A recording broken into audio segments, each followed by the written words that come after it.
Hello दोस्तों, स्वागत है आपका दिलखुश टेक्निकल क्लासेज में। और दोस्तों आज मैं आपको चार टॉपिक बताऊंगा। फर्स्ट है charge, second current, third voltage, power और एनर्जी। पांच टॉपिक के बारे में बताऊंगा टोटल। दोस्तों हम पहले टॉपिक पे चलते हैं, चार्ज। देखो दोस्तों, बेसिकली चार्ज क्या होता है। दोस्तों चार्ज को हम समझने के लिए हमने 11th-12th क्लास में पढ़ी होगी एटॉमिक थ्योरी। दोस्तों वहाँ पे चलते हैं हम, एटॉमिक थ्योरी। तो दोस्तों वहाँ पे एटम में देखो क्या क्या होते हैं दोस्तों। एक तो न्यूक्लियस होता है, और न्यूक्लियस के बाहर जो भी ऑर्बिट होते हैं उनमें इलेक्ट्रॉन चक्कर काटते हैं। तो ऑर्बिट में क्या होता है, ऑर्बिट में तो इलेक्ट्रॉन चक्कर काटते हैं, और न्यूक्लियस में क्या होता है, प्रोटॉन और न्यूट्रॉन होता है। न्यूट्रॉन पे कोई आवेश नहीं होता, प्रोटॉन पे पॉजिटिव आवेश होता है। तो एक न्यूट्रल एटॉम में क्या होता है, टोटल पॉजिटिव, मतलब जो प्रोटॉन पे आवेश होगा ना, वो टोटल इलेक्ट्रॉन के आवेश के बराबर होगा। मतलब न्यूट्रल तभी होगा, टोटल न्यूक्लियस का चार्ज और टोटल इलेक्ट्रॉन का चार्ज इक्वल होगा। अब जैसे ही कोई एटम है अपने पास, तो जैसे उसके कुछ इलेक्ट्रॉन रिमूव कर दिया अपन ने, तो वहाँ पे क्या हुआ, वहाँ पे जो न्यूक्लियस का चार्ज इलेक्ट्रॉन की चार्ज से ज़्यादा हो गया, तो वो क्या हो गया, पॉजिटिव चार्ज हो गया वो।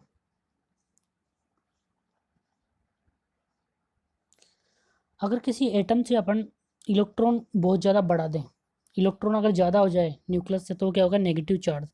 तो बेसिकली चार्ज क्या है, ये चार्ज दोस्तों चार्ज ऑफ इलेक्ट्रॉन है। ये बेसिकली चार्ज क्या है, बेसिकली जो चार्ज बोलते हैं ना, ये चार्ज ऑफ इलेक्ट्रॉन है और कुछ भी नहीं है। तो इसके आगे हम बात करते हैं। देखो यहाँ पे लिखा हुआ, अभी देखो दोस्तों, आप थ्योरी में देख सकते हो, जो भी न्यूट्रल एटम होगा, total charge of nucleus equal to total total charge of electron होगा।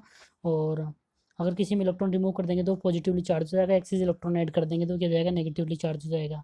और बेसिक यूनिट ऑफ चार्ज क्या होती है, चार्ज ऑफ इलेक्ट्रॉन होता है।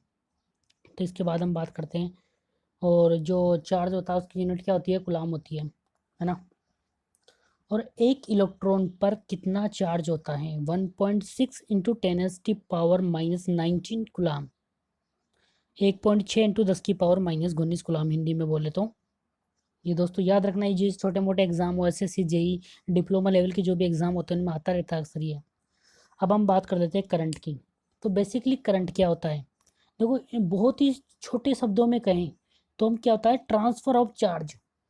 जो चार्ज का ट्रांसफर होता है उसको भी बोल सकते हैं, चार्ज इन मोशन ये भी बोल सकते हैं। अब देखो फिर एक मतलब इन्होंने बुक्स में एक डेफिनेशन दी हुई है, वो भी मैं आपको बता देता हूँ। अगर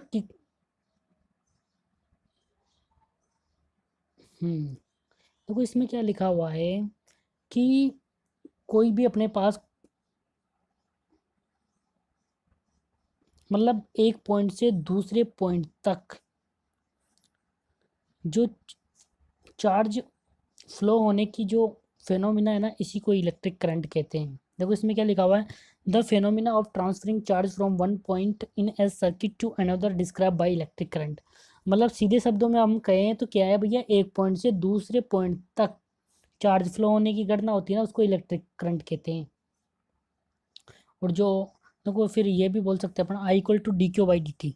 ये क्यों क्या है, चार्ज है। तो rate of change of charge is known as electric current.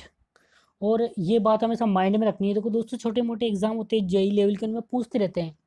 मतलब हमेशा जो इलेक्ट्रॉन की फ्लो की डायरेक्शन होगी, ऑलवेज अपोजिट होगी the direction of flow of current. मतलब अगर करंट करंट अगर राइट हैंड की साइड फ्लो हो रहा है, तो इलेक्ट्रॉन अपोजिट डायरेक्शन में, जस्ट अपोजिट में, लेफ्ट हैंड की तरफ फ्लो होंगे। मतलब always the flow of direction of electron is opposite to the direction of flow of current. बस ये चीज़ ध्यान रखनी है आपको। लिखा हुआ भी देखो यहाँ पे, the current flow in opposite direction to flow of the negative charge. अब हम बात कर लेते हैं वोल्टेज की। अब देखो बेसिकली क्या होता है भैया,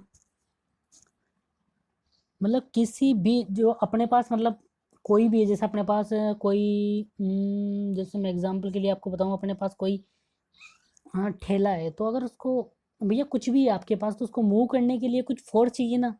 ये बात तो, अब बिना फोर्स के कोई चीज़ मूव नहीं कर सकती। तो इसी प्रकार भैया क्या होता है यहाँ पे,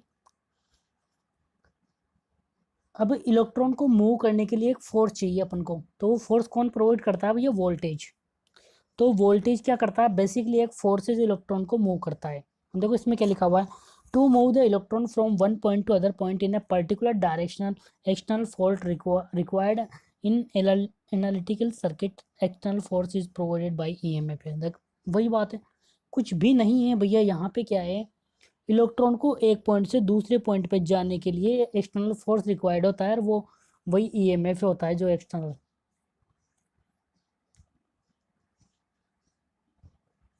इलेक्ट्रोमोटिव फोर्स, वही EMF है। तो जैसे वोल्टेज क्या होता है, energy upon differential of energy upon differential of charge. देखो DQ क्या है, डिफरेंशियल अमाउंट ऑफ चार्ज, और DW क्या है, डिफरेंशियल इंक्रीज इन एनर्जी। अब देखो देखो ये एक और एग्जांपल दिया हुआ है यहाँ पे। अगर जैसे अपने पास कोई सर्किट है तो उसके दो टर्मिनल के बीच अपन को वोल्टेज मेजर करना है, तो टोटल वोल्टेज क्या होगा, the voltage across a terminal pair is measured of the work required to move. देखो वही बात लिखी हुई है, मतलब उसके अंदर चार्ज को मूव करने के लिए जितना वोल्टेज चाहिए वही उसके सिरों पे होगा। The voltage across a terminal pair is measured of the work required to move the, मतलब कोई भी अपने पास जो कोई भी पेयर है अपने पास, टर्मिनल पेयर है, उनके अक्रॉस वोल्टेज मेजर करना है, तो वोल्टेज क्या होगा, मतलब उसके अंदर चार्ज मूव करने के लिए जो टोटल फोर्स चाहिए ना, वही वोल्टेज होगा। लिखा work required to move the charge through the element. और पावर क्या होता है, देखो पावर पावर क्या होता है, वोल्टेज इंटू करंट होता है। और वोल्टेज क्या था वहाँ पे, dW/dQ, और करंट क्या था, dQ/dt था। तो DQ से DQ कट गया, तो पावर क्या आ गया, dW/dt। The rate of change of energy is called power. Rate of change of energy को क्या बोल देंगे अपन, पावर बोल देंगे, मतलब dW/dt। अब एनर्जी की बात कर लेते हैं। देखो भैया कोई भी काम करने के लिए अपन को क्या चाहिए, एनर्जी चाहिए। The capacity to do the work is called energy, मतलब कोई भी काम करने के लिए जो एनर्जी, कोई भी काम करने के लिए अपन को एनर्जी चाहिए, जो भी कैपेसिटी होती है, कोई भी काम करने की जो कैपेसिटी होती है उसको एनर्जी कहते हैं।